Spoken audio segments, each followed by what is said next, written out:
So, here we are at the end of the Ten Commandments, and it only seems fitting that the last thing we consider is called the close of the commandments.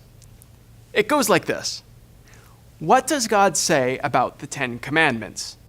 He says, I, the Lord your God, am a jealous God, punishing the children for the sin of the fathers to the third and fourth generation of those who hate me, but showing love to 1,000 generations of those who love me and keep my commandments.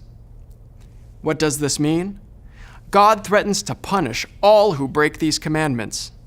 Therefore, we should fear his wrath and not do anything against them.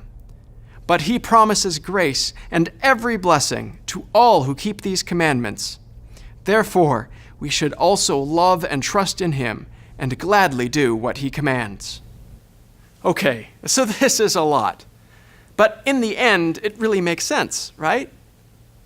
In this unit, we've been talking about the Ten Commandments, or God's plan for us as his human creatures, that we love him above all things and love our neighbors as ourselves. It's a good plan for us.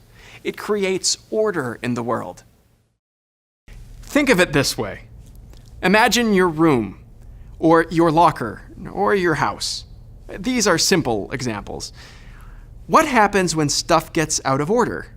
When nothing is where it's supposed to be? It's a mess, right? Laundry is everywhere. Trash isn't put in the trash. You really can't find anything quickly. It's dirty. It starts to stink. People start avoiding you. Sometimes, if things get so bad, even the police show up. Without order, things fall apart. Without a set of rules, people stop looking out for each other. Stuff just begins to stink. And what about in society or in school? Without a set of rules, right or wrong, or order, everything falls apart as well. Nobody is cared for. People only look out for themselves. Crime goes unpunished. Nothing is fair or right. At the close of the commandments, God reminds us of who he is. He is a God who punishes evil. He's a God of justice. At the same time, he's a God who desires to show mercy and grace to those who love him and keep his commandments. God's plan for his human creatures was that we keep order in the world, that we take care of creation, that we show love to him and each other.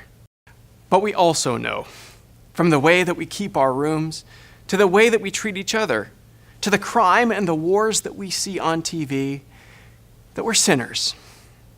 We humans don't and can't keep God's law the way that he would have us. We deserve justice.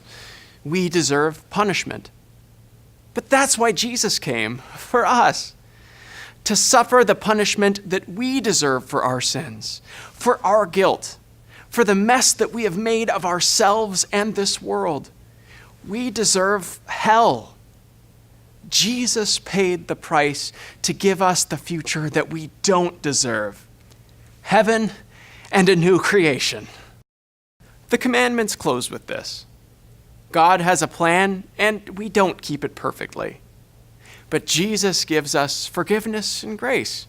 We are now free to love him and serve our neighbor.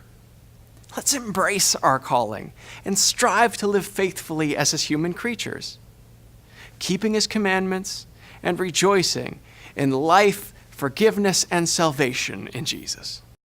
As you prepare for this lesson, consider these things. What's one really important thing you've learned about God's plan for you as his human creature as you've learned the Ten Commandments? What's the most important thing for us to remember about the commandments? What's one special way you can thank God this week for his undeserved mercy and grace to you? That's it for now. Blessings on your preparation, and we'll see you next time.